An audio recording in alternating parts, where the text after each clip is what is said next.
Hello everyone, आप लोग कैसे? आई होप कि आप लोग बहुत अच्छे होंगे। हमारे यूट्यूब चैनल में आपका बहुत बहुत स्वागत है। आज हम लोग चैप्टर 3 दो चरों वाला रैखिक समीकरण युग्म पढ़ेंगे, जिसको इंग्लिश में कहा जाता है a pair of liner equation of two variables कहा जाता है। तो सबसे पहले मुझे इसमें ये समझना है कि यहाँ लिखा हुआ दो चरों वाला रैखिक समीकरण। क्या लिखा हुआ है? दो चरों वाला रैखिक समीकरण। बोलते रहिए आप लोग, ठीक है ना? ऐसा ना हो कि आप लोग आराम से बैठे रहे, हम केवल बोलते ही रहे। ठीक। हाँ। क्या लिखा हुआ है? दो चरों वाला रैखिक समीकरण। कितने चर की बात कह रहा है? दो चर की बात कह रहा है। तो हम सबसे पहले दो चर मानेंगे। माना दो चर। उन दोनों चरों का क्या नाम ले सकते हैं?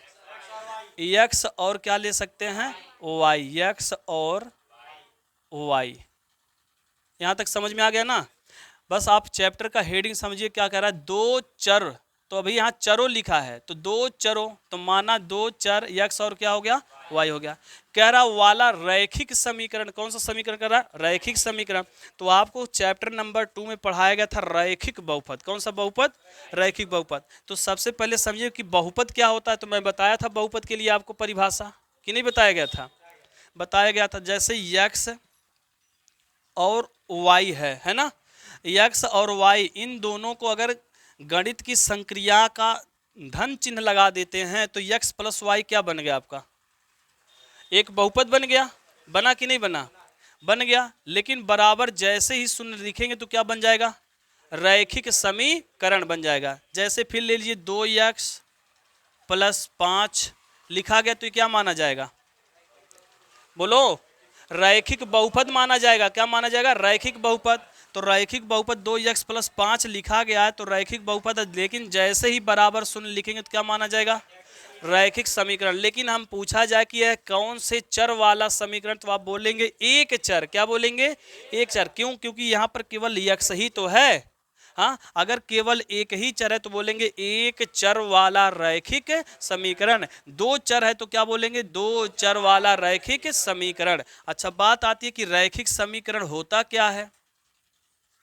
एक होता रैखिक बहुपद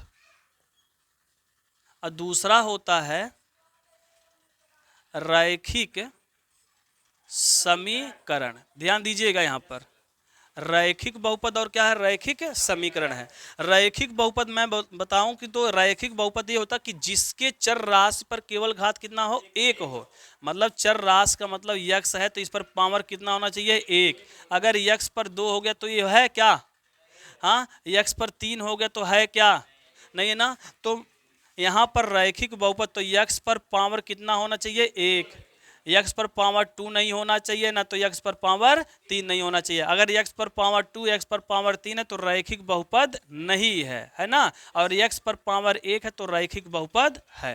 क्लियर? समझ में आया? इसी प्रकार हम क्या करेंगे? 2x प्लस 5y बराबर शून्य लिख देंगे। तो यहाँ पर दो चर है कि नहीं है ना?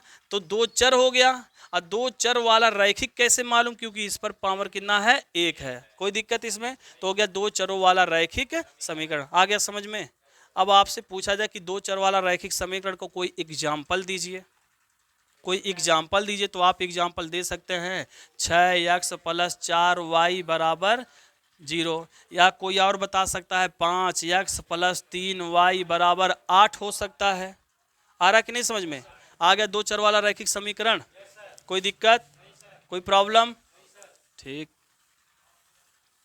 चलिए, चलो अब है, खड़े हो जाओ। दो चर वाला रैखिक समीकरण बताओ। 2x 4y।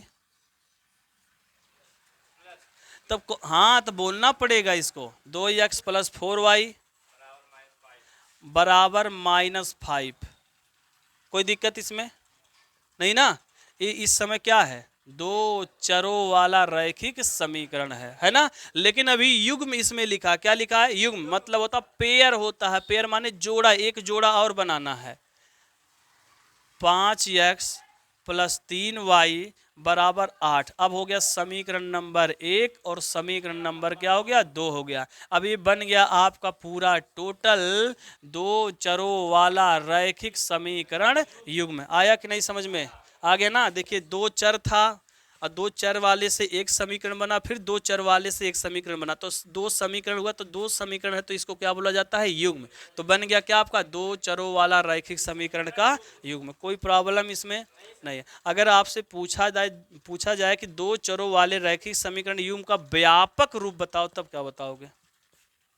व्यापक रूप, दो चरों वाले रैखिक समीकरण युग्म का व्यापक रूप, व्यापक रूप क्या बताएंगे? व्यापक रूप नहीं मालूम? बिल्कुल नहीं मालूम?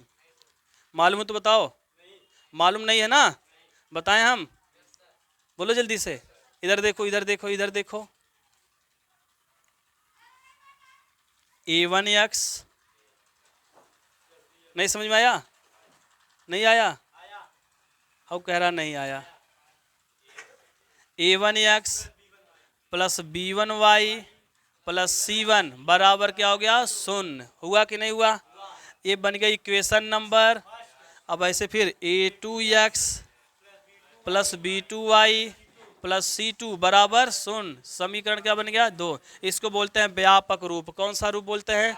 आया नहीं समझ में? अभी आ गया ना? दो चरों वाले रैखिक समीकरण युग्म का व्यापक रूप बताइए, तो आप बोलिएगा a1x plus b1y plus c1 बराबर 0, फिर a2x plus b2y plus c2 बराबर 0। समीकरण क्या बन गया? 2। कोई प्रॉब्लम इसमें है? इसमें व्यापक रूप है। क्या इसके रूप में यह सवाल दिखाई दे रहा है? कहाँ है? दिखाई दे रहा है। ए जो -5 इसको पक्षांतर करेंगे तो इसके रूप में आएगा कि नहीं आएगा? तो इसमें देखिए, अगर हम पक्षांतर करके देखें तो इसके रूप में आएगा। करें? आओ देखो इसको। हाँ, 2x ध्यान दीजिएगा, प्लस क्या है? Plus 4y। अब ध्यान दीजिए -5 है ना? -5 इधर पक्षांतर करेंगे क्या बनेगा? +5 बराबर क्या हो गया? 0। आ रहा कि नहीं आ रहा है तुमको? सबको आ रहा है? फिर इधर दूसरे वाला, हाँ, प्लस 3y। भाई देखिए +8 है ना? इधर लाएंगे -8 बराबर 0। आया कि नहीं आया? अब जरा देखो इसमें a1 कौन है, b2 कौन है, b1 कौन है, c1 कौन है, आराम से निकल जाएगा। समीकरण अगर एक है तो 1 1 चलेगा, और समीकरण 2 है तो क्या चलेगा? 2 2। तो देखिए यहीं पर लिख दीजिए ऐसे a1 x, ऐसा रहेगा x अपने जगह पर, x और y जो है अपने यथा स्थान पर क्या रहेगा? स्थित रहेगा, वह बदलेगा नहीं। अंक बदल सकता है, अंक क्या हो सकता है? बदल सकता है। तो यहाँ a1x हो गया, तो यहाँ क्या बनेगा? b1y। ये क्या बन जाएगा? चिन्ह सहित रहेगा, c1 बराबर 0। आया? ये क्या बनेगा? a2x। ये क्या बनेगा? b2y। यहाँ माइनस लगा है ना, तो -c1 लगा दीजिए, c2 लगा दीजिए, बराबर 0। आया कि नहीं आया? आ गया नहीं आ गया? बोलो जल्दी से।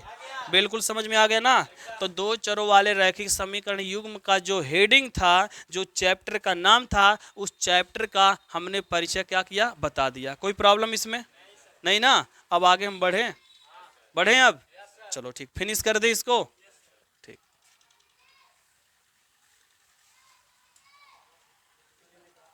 देखिए क्लास 9th में आप लोग पढ़े होंगे एक चर वाला रैखिक समीकरण।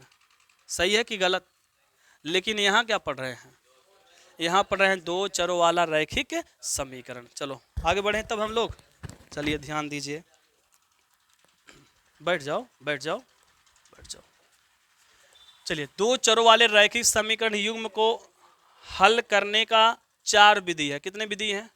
4 विधि हैं। तो देखिए पहला विधि आपका है विलोपन। ध्यान दीजिएगा, विलोपन विधि हो गया। दूसरा पॉइंट आपका है प्रतिस्थापन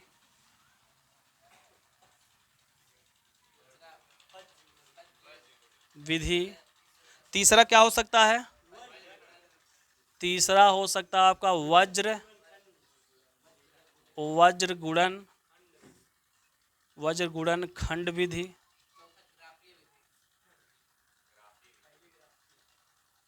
और चौथा क्या हो सकता है?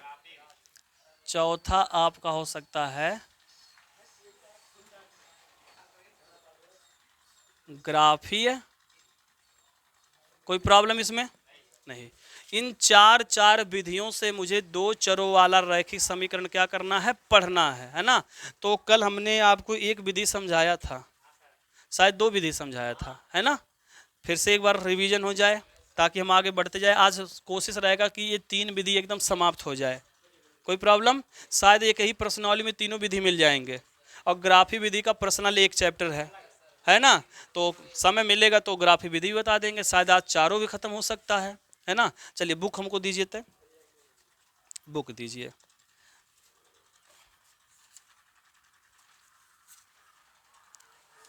एग्जाम्पल याद है कल क्या दिया गया था आपको? नहीं याद है तो कोई बात नहीं है, हम बताते हैं आपको।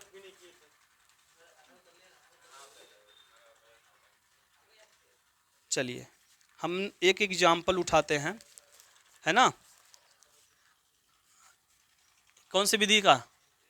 ध्यान दीजिएगा, हम कौन सा पढ़ाने जा रहे हैं आपको। यहाँ फिर से आपको हेडिंग मोटे और सुनहरे अक्षरों में लिख के दिखा रहे हैं। कौन सा विधि है? विलोपन विधि। अब इसका पहले मतलब समझो। विलोपन का मतलब होता है विलुप्त। क्या होता है? विलुप्त होता है। ऐसे लिखेंगे विलुप्त। विलुप्त का मतलब गायब, है ना। ऐसे संक्षिप्त में आप लोग लिख लीजिएगा। देखिए यहाँ पर उठाते हैं 2x प्लस 4y बराबर 10, इक्वेशन नंबर फर्स्ट। दूसरा है 3x प्लस 6y बराबर 12, इक्वेशन नंबर क्या हो गया? सेकंड। कोई दिक्कत इसमें नहीं। बुक पकड़िए, सवाल आसानी से समझते चलेंगे। क्या लिखा हुआ है? 2x प्लस 4y बराबर 10, समीकरण क्या बन गया है? 1। फिर दिया 3x प्लस 6y बराबर 12, समीकरण क्या बन गया? 2 बन गया। कोई दिक्कत इसमें नहीं है, नहीं है ना, दिक्कत नहीं है। तो समीकरण 1 और 2 जो दिया गया है ये इस समय क्या है? दो चरों वाला रैखिक समीकरण का युग्म है, और इन दो चरों वाले रैखिक समीकरण युग्म को किस विधि से लगाना है? विलोपन विधि से। तो विलोपन का मतलब क्या होता है? विलुप्त या गायब। अच्छा, विलुप्त और गायब में हमें कौन सा चीज गायब करना है? या तो यक्स वाला पद गायब कीजिए, या तो क्या करिए? वाई वाला गायब करना है ना। या तो यक्स या तो वाई। अच्छा, गायब एक शर्त पे होगा। गायब क्या होगा? एक शर्त पे। अगर यक्स वाला गायब करेंगे तो दोनों का अंक क्या होना चाहिए? सेम होना चाहिए। यहाँ पर 2, यहाँ पर क्या है? क्या ये गायब हो सकता है? नहीं होगा। गायब कब होगा? जब दोनों अंक क्या होगा? समान। अच्छा, वाई वाला गायब होगा? क्यों नहीं होगा? क्योंकि ये 4 है, यहाँ पर क्या है? दोनों बराबर होंगे तभी गायब होगा। तो हम सबसे पहले क्या करेंगे? सवाल को देखेंगे। क्या करेंगे? देखेंगे कि कौन सा पद गायब करना है और कौन सा गायब होगा। तो पहले देखा गया सवाल, तो यहाँ पर दोनों का अंक समान नहीं है। तो हमें सबसे पहले क्या करना है? अंक को क्या करना है? समान करना है। तो देखिए यहाँ से हल कर रहे हैं। क्या कर रहे हैं? हल। ध्यान दीजिए कैसे। यहाँ पर 2 लिखा है। जब आपका समीकरण 1 में अलग अंक हो और समीकरण 2 में क्या हो? अलग अंक हो, तो अलग अलग जब अंक होता है तो आपस में क्या करा देते हैं? गुणा। क्या करा देते हैं? गुणा। तो ये नीचे 3 है, 3 से इन सभी में गुणा करा दीजिए। तो यहां लिखिएगा समीकरण 1 में 3 से गुणा कराने पर किया जाए, तथा लिखना पड़ेगा। क्या लिखना पड़ेगा? तथा समीकरण 2 में किसे? 2 से गुणा कराने पर। बस छोड़ दीजिए। हो गया कि नहीं हो गया? कोई प्रॉब्लम इसमें? चलिए, समीकरण 1 लिखे तो समीकरण 1 यही है ना। समीकरण 1 में कितने से गुणा? 3 से। ये 3 कहीं से लाए हो क्या? कहीं से नहीं, यहीं से ढूंढना है। तो 3 है तो 3 से गुणा कराइए। तो 3 दूना 6x प्लस 3 चौक 12y। आ रहा ना गुणा करने? 3 दहाइम। आया कि नहीं आया? आया तो बोलो जल्दी से। अब इसको बना लीजिए समीकरण नंबर बना लीजिए 3। कोई दिक्कत? क्योंकि नया निकल के मान आया ना, इसलिए समीकरण 3 बन गया। अब क्या लिखे हो नीचे, तथा समीकरण 1 में 2 से क्या कराने पर, तो समीकरण जो 2 दिया है इसमें 2 से गुणा कराइए, तो 2 तिया 6। आगे चलिए, 6 दूना 12 और 12 दूना 24। समीकरण क्या बन गया, 4 बन गया। कोई प्रॉब्लम इसमें नहीं। कल हमने चेंज करके भी बताया था, है ना। चेंज ये बताया था कि यहाँ पर 6x ए भी है, 12y ए भी है, दोनों है ना, तो दोनों कट कर हमारा क्या मान आ सकता है, शून्य आ सकता है। तो शून्य आएगा तो केवल ये अंक आएगा, तो शून्य का अलग ग्राफी निरूपण बनता है, लेकिन इसमें कोई एक्चुअली जो है x और y का मान निकल नहीं पाएगा। तो हम क्या किए थे, यहाँ पर 5 कर दिए थे। क्या कर दिए थे, 5। कोई प्रॉब्लम इसमें किसी को? हो गया सब सही? कोई प्रॉब्लम किसी को? तो देखिए 2x प्लस 4y बराबर 10 समीकरण 1, 3x प्लस 5y बराबर 12 समीकरण क्या हो गया, 2 हो गया। हमको x वाला बराबर करना है, तो 3 से 2 में गुणा होगा, 3 से 4 में होगा, 3 से किन में होगा, 10 में होगा। आगे यहाँ पर फिर उसके बाद 2 से इन सभी में गुणा होगा, 2 तिया 6, 2 पंजे 10 और 2 12 में गुणा करेंगे कितना आएगा, 24। अब अंडरलाइन से होगा, क्या होगा बाबू, इधर देखो सब लोग, अंडरलाइन हो गया। अच्छा, अब एक चीज यही होता है, इतना करने के बाद देखिए बराबर मिला कि नहीं मिला, कौन गायब होना चाहिए, एक्स वाला ही गायब होगा ना, जो बराबर होगा ही गायब होगा। लेकिन गायब एक शर्त पे होगा, एक ठीक प्लस होना चाहिए, एक ठीक माइनस होना चाहिए। लेकिन यहाँ दोनों के दोनों क्या है, प्लस है, तो माइनस बनाना पड़ेगा ना। तो क्या करें, तो यहीं लिखेंगे घटाने पर, क्या लिखेंगे, घटाने पर। अच्छा, घटाने पर या तो इधर लिखो या तो इधर लिखो, कोई दिक्कत नहीं है। तो घटाने जैसे लिखेंगे तो नीचे वाला चिन्ह बदल, ए प्लस है तो क्या बन जाएगा, ए प्लस है तो ए प्लस है तो आ गया। अब प्लस माइनस ये दोनों क्या हो गया, कट गया। कोई दिक्कत? यहाँ पर प्लस 12 यहाँ पर माइनस क्या है, 10 है। क्यों, यहाँ पर प्लस 12 है, यहाँ पर क्या है, माइनस 10 है। तो 12 में से 10 गया, 2y बराबर 30 है, यहाँ पर माइनस 24 है, 30 में से 24 गया, कितना आएगा, 6 आ गया। फिर यहाँ y बराबर 6 बटे कितना हो जाएगा, 2। काटेंगे कितना आएगा, आ गया कि नहीं आ गया, y का मान कितना आया, कोई दिक्कत? अब यही y बराबर 3 जो है आपके सामने 4 समीकरण है, 1 2 3 और 4। अब चारों समीकरण में से कोई एक समीकरण उठा के y बराबर क्या रख दो, 3 रख दो। किस में रखा जाए, किस में रखा जाए, सोच के बताओ जल्दी से। पहले में, तो ऐसे लिखना पड़ेगा, समीकरण 1 में, ध्यान देना, समीकरण 1 में y बराबर 3 रखने पर, 3 रखने पर।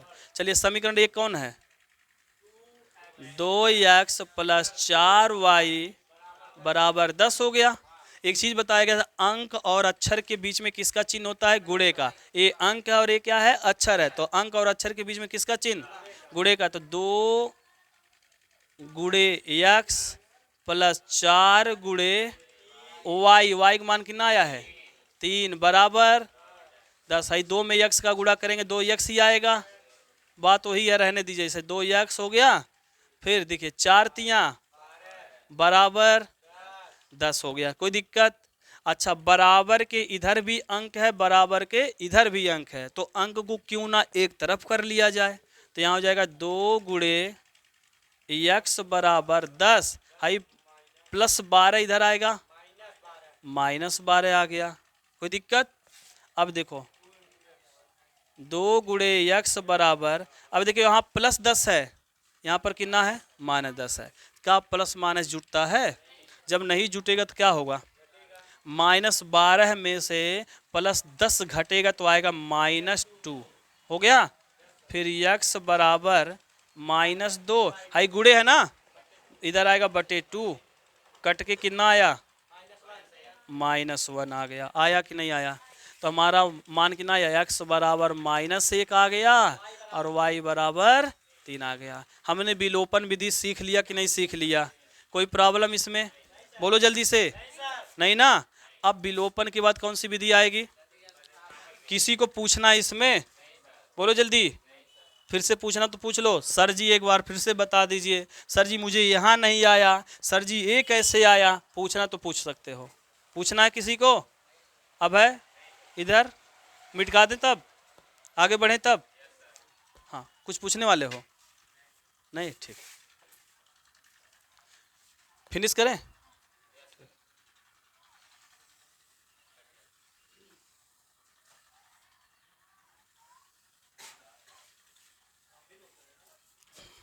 नोट करना है का? हाँ, चलिए अब ध्यान दीजिएगा यहाँ पर। विलोपन खत्म। हाँ, अब इसी सवाल को किस विधि से लगाना है? दूसरा विधि चल रहा है हम लोग, प्रतिस्थापन विधि। चलिए, कौन सा विधि है? प्रतिस्थापन विधि, है ना। अब देखिए प्रतिस्थापन विधि कैसे लगाना, बस आप सुनते जाइएगा आराम से, है ना, कि हम प्रतिस्थापन विधि में क्या कर रहे हैं। प्रतिस्थापन विधि में क्या होता है, एक समीकरण को हल करके, क्या बोला गया है, समीकरण को हल करके, मतलब यहाँ पर दो समीकरण है ना, एक समीकरण को क्या करके, हल करके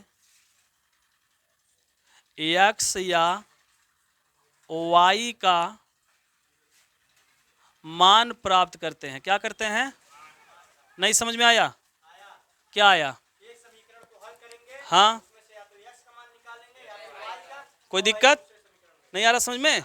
देखिए लिख दिया भूये, एक समीकरण को हल करके, अब या तो एक को हल करो या x निकालो या तो y, या तो समीकरण दो को हल करो, x निकालो या क्या निकालो, y निकालो। आ गया? अच्छा, जब x और y का मान हम निकाल लेंगे तो समीकरण दो में क्या करेंगे, रख देंगे, है ना। अगर समीकरण एक में हल करके x निकाल रहे हो तो दो में रखना, और समीकरण दो को हल करके x y निकाल रहे हो तो किस में रखोगे, एक में रखोगे। कौन सा निकालें, जल्दी बताओ कौन सा, बताओ आप लोग बताओ। समीकरण एक हल करें। चलिए, प्रतिस्थापन का मतलब एक समीकरण को हल करिए दूसरे में रख दीजिए। चलिए पहले कौन सा उठाएंगे, 2x प्लस 4y बराबर कितना हो गया, 10। आ गया यहाँ तक जी, बोलो जल्दी। चलिए 2x बराबर 10, हाँ देखिए प्लस 4y उधर जाएगा, आ रहा कि नहीं आ रहा है? अभी x का नहीं निकला है, यहाँ अंक है और ये क्या है, अंक अक्षर के बीच में गुणा दूसरे पक्ष में जाता है तो भाग बनेगा, तो x बराबर 10 माइनस 4y और बटे क्या हो गया 2। इसको ऐसे गोला बंदी कर दो। कोई प्रॉब्लम किसी को? आ गया यहाँ तक? इसको बना लीजिए समीकरण नंबर 3। क्या बना लीजिए? अच्छा ये बताओ, समीकरण एक हल किए हो कि दो?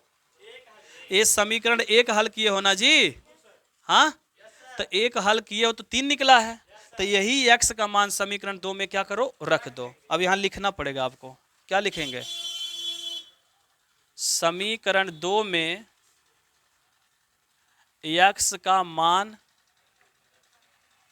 रखने। चलिए रखा जाए, बोलो जल्दी। समीकरण दो उतारिए, क्या लिखा है, 3x 5y बराबर 12 हो गया, हो गया ना। चलिए किसका मान निकाले हो, तो कहीं x है उसमें, तो देखिए अंक और अक्षर के बीच में कौन सा चिन्ह, तो देखिए 3 गुणे x के जगह पे कितना लिखेंगे, 10 माइनस 4y बटे 2 और प्लस 5y बराबर 12। आया कि नहीं आया? कोई दिक्कत इसमें नहीं। अब देखिए यहाँ पर ये 3 है ना, अगर किसी अंक के साथ किसी भिन्न का गुणा होता है, बात समझिए, किसी अंक के साथ किसी भिन्न का गुणा होता है या बटे का गुणा होता है तो गुणा हमेशा कहाँ जाता है, अंश में जाता। कहाँ जाता है गुणा, हमेशा कहाँ जाएगा, अंश में, या गुणा हमेशा कहाँ जाएगा, ऊपर जाएगा। कोई दिक्कत? तो देखिए गुणा करिए, 3 में 10 का गुणा करेंगे कितना आएगा, 3 दहाइम 30, 3 दहाइम 30 और माइनस 3 चौक 12y बटे 2 प्लस 5y बराबर 12 हो गया। अब इन दोनों को हल करना है तो इसके बटे एक छिपा है कि नहीं छिपा है, तो इनमें 2 और 1 का एलसीएम कितना आएगा, 2। कितना आएगा, 2। 2 से 2 कट जाएगा तो आएगा 30 माइनस 12 प्लस 1 दुआएं तो 5 दूना 10y बराबर कितना हो गया 12। अब यहाँ देखिए कुछ हल होने वाला है। यहाँ पर 30 है, ये -12y, ये क्या है +10y है। तो -12y + 10y मिल रहा है कि नहीं मिल रहा है? ये भी y है और इसमें भी y है, लेकिन ये माइनस और ये क्या है प्लस है। क्या प्लस माइनस जुटेंगे तो घटेगा। तो कितना आएगा 30 - 2y बराबर है 12 दूना आ गया यहाँ तक। अब इसको पक्षांतर कर दीजिए, -2y इधर ही रहने दो बराबर 24 है, +30 उधर जाएगा। आ रहा है कि नहीं सबको? आ रहा है ना। बस पक्षांतर का खेल है इसमें। एक चीज ध्यान रहे, ये चीज आप चिन्ह लगाते जाइएगा, नहीं तो नंबर इस पर क्या हो जाएगा कट जाएगा। ध्यान रहे ये सब चीज़ों पर। चलिए यहाँ पर, अब यहाँ पर बचा आपके पास -2y बराबर, ये देखिए +24 है, +24 है और माइनस क्या है 30 है। तो -30 में से +24 घटाएंगे कितना आएगा -6 आएगा।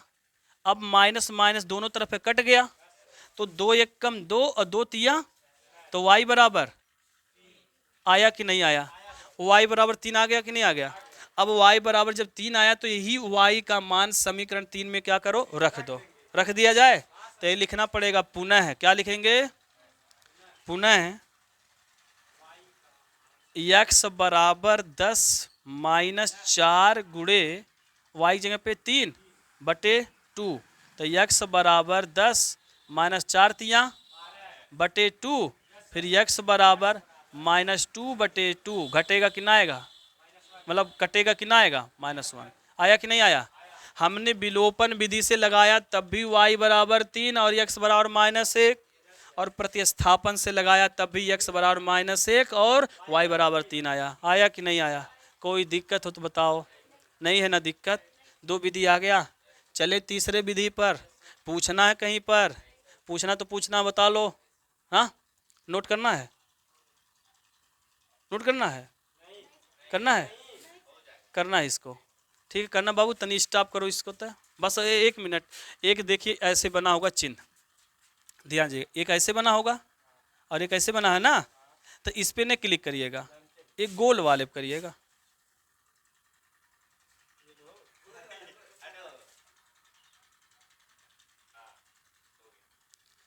ठीक, अब देखिए हमने विलोपन विधि से इस सवाल को हल किया, प्रतिस्थापन विधि से इस सवाल को हल किया। अब किस विधि से हल करने जा रहे हैं? वज्र गुणन विधि से, है ना। तो देखिए वज्र गुणन विधि से हल करना है, तो कैसे हल करेंगे ध्यान दीजिएगा।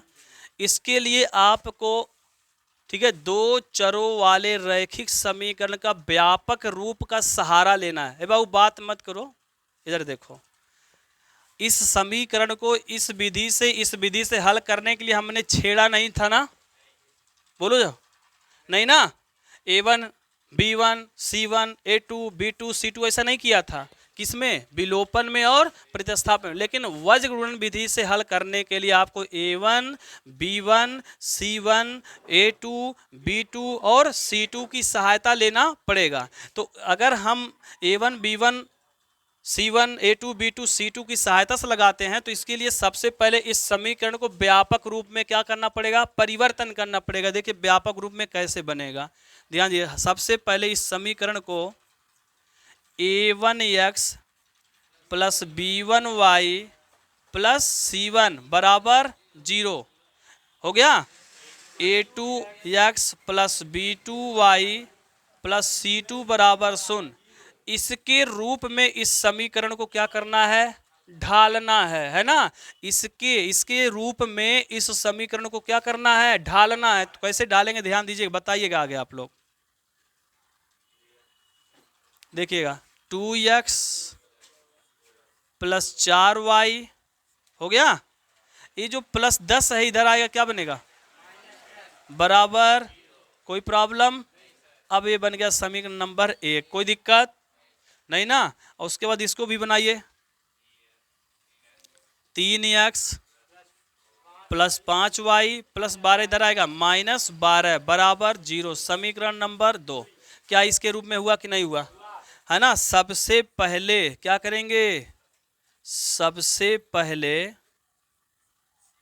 समीकरण को a1x plus b1y plus c1 बराबर 0, a2x plus b2y plus c2 बराबर 0 के रूप में करेंगे। सही है? समझ में आया कि नहीं आया? आ गया बिल्कुल एकदम समझ में, कोई दिक्कत नहीं है, है ना। अब हमें इसमें a1 b1 c1 a2 b2 c2 मिल जाएगा कि नहीं मिल जाएगा? मिल जाएगा ना। तो चलिए समीकरण 1 में बताया था a1 बराबर कितना मिलेगा, a1 बराबर 2, b1 बराबर, आ रहा सबको ना कि नहीं आ रहा है? अब भाई समीकरण 1 में a1 b1 c1 मिल गया। देखो a1 b1 c1, c1 बराबर कितना है, -10 हो गया, कोई दिक्कत? ऐसे ही सर नीचे वाले में 2 वाले में a2 बराबर 3, b2 बराबर 5, c2 बराबर -12। बोलो आया कि नहीं आया? इतना करने आ जाएगा सबको? आ गया ना। अब हमें वज्र गुणन विधि से लगाना है। किस विधि से? तो वज्र गुणन विधि का जितना रूप करना था, जितना इसका मॉडल था, सब हमने कर दिया है ना। आधा सवाल मेरा जान लीजिए लग गया, बस सूत्र में रखना भर है। तो देखिए वज्र गुणन विधि का सूत्र बहुत लंबा है। क्या है? लंबा है। लंबा है, रटने पे आपको भूल भी सकते हैं। रटेंगे ऐसे कि यक्स बटे, क्या बोलेंगे, यक्स बटे b1 इंटू c2, फिर माइनस बोलेंगे b2 इंटू c1, फिर बराबर y बटे बोलेंगे c1 इंटू, ठीक है, c1 इंटू a2, माइनस बोलेंगे फिर c2 इंटू a1। ऐसे बोलना है ना, तो आप भूल भी सकते हैं। तो इसके लिए मैं एक ट्रिक बता रहा हूँ, उस ट्रिक को आप देखिए कैसे। बताएं ट्रिक? बोलो हाँ या ना, बोलो जल्दी से बताएं, बोलो जल्दी से। देखिए ट्रिक में कैसे बता रहा हूँ, ध्यान दीजिएगा यहाँ पर। इसके लिए बताएं, देखिए मैं बोला था वीर बहादुर बाहर, क्या बोलेंगे? समझ में नहीं आया? बी से वीर बहादुर, बी से वीर, बी से वीर, बी से वीर, बी से क्या होता है, बहादुर होता है। इठी b1 मानो, इठी क्या मानो? तो देखिए b1 इधर लिखें, इधर समझ में आएगा आपको ज्यादा। ट्रिक देखिएगा ध्यान से, क्या बोला गया है, देखो b1 b2, b1 हो गया, इधर फिर b1 b2। बोलो आया कि नहीं आया? बाहर है कि नहीं है?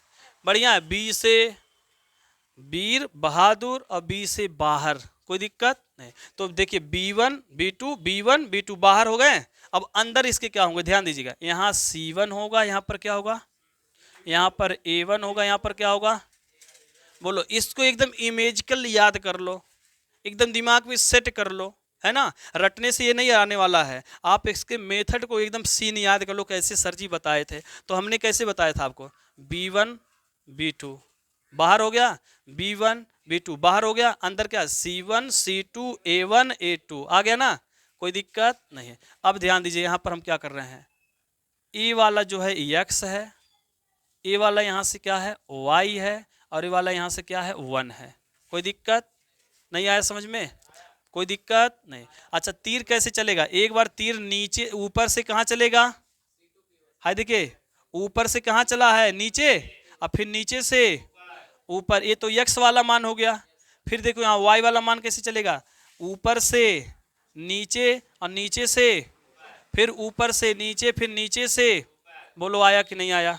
आ गया समझ में? अब सूत्र देखो निर्माण हो गया। सूत्र लिखें, देखिए पहले लिखेंगे x बटे, क्या लिखेंगे, चलिए पहले क्या चला है, b1 से कहाँ चला है, तो लिखेंगे इसे b1 इंटू c2 माइनस, फिर देखो b2 इंटू c1। आया कि नहीं आया? फिर से देखो, बार बार देखो, बार बार देखो, समझ में आ जाएगा। पहले ऊपर से कहाँ चलेगा, नीचे, तो b1 से क्या बन गया, c2, तो b1 c2, देखो b1 इंटू c2 माइनस क्या लिखेंगे, b2 इंटू c1 हो गया।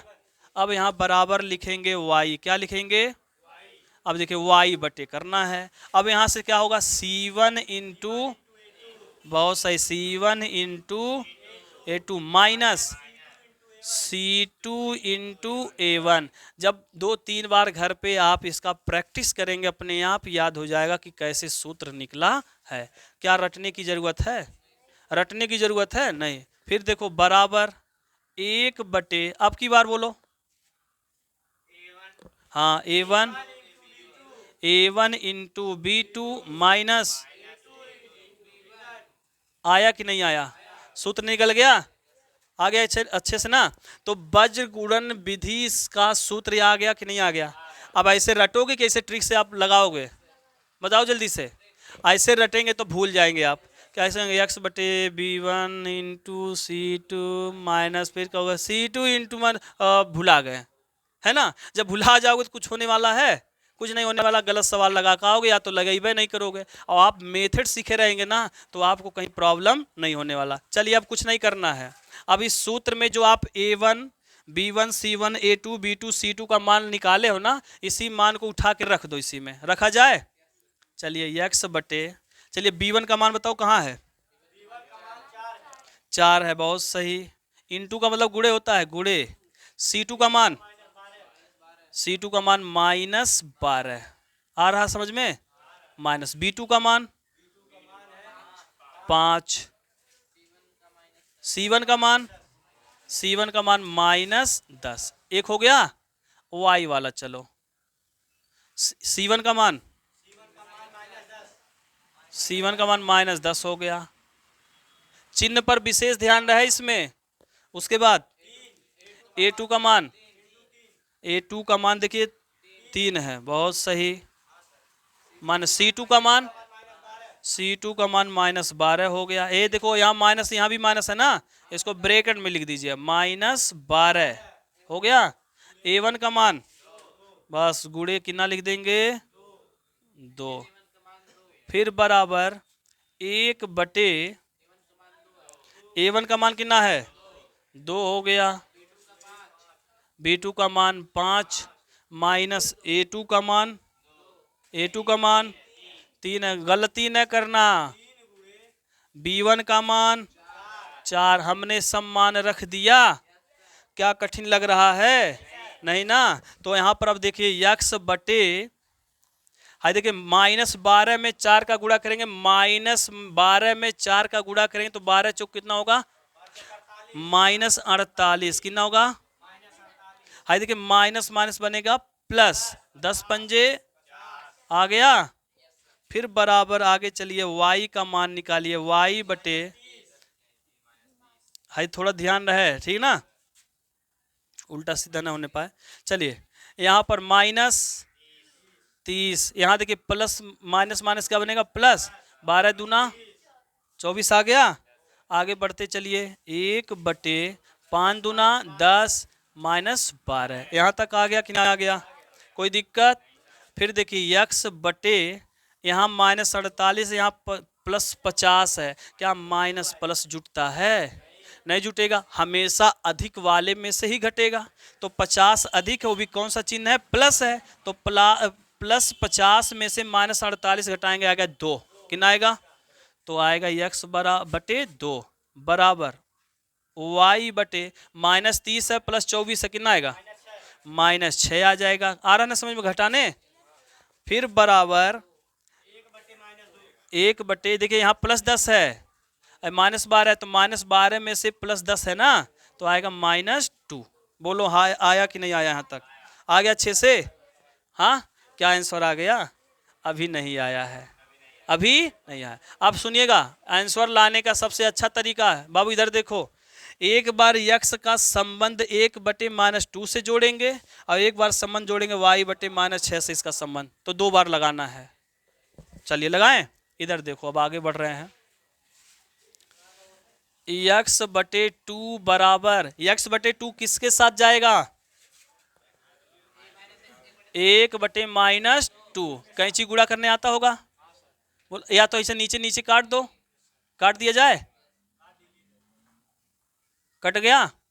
अब आपका बचा x बराबर -1, उसमें भी आया था, सही है, आ गया। अब की बार y/-6 का संबंध इसी से होगा। बराबर माइनस 1/-2।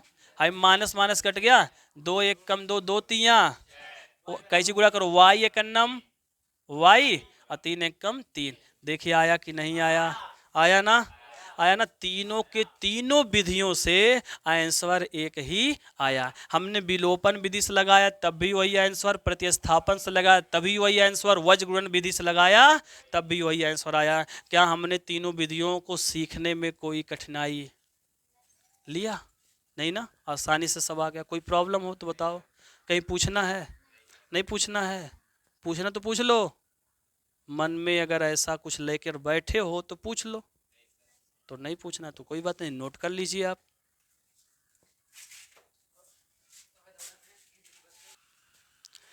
तो इस तरह हमने 3 विधि सीखा। और चौथी विधि जो ग्राफी विधि आपका है ना, वह ग्राफी विधि मैं अगले वीडियो में आपको बताऊंगा, ठीक है।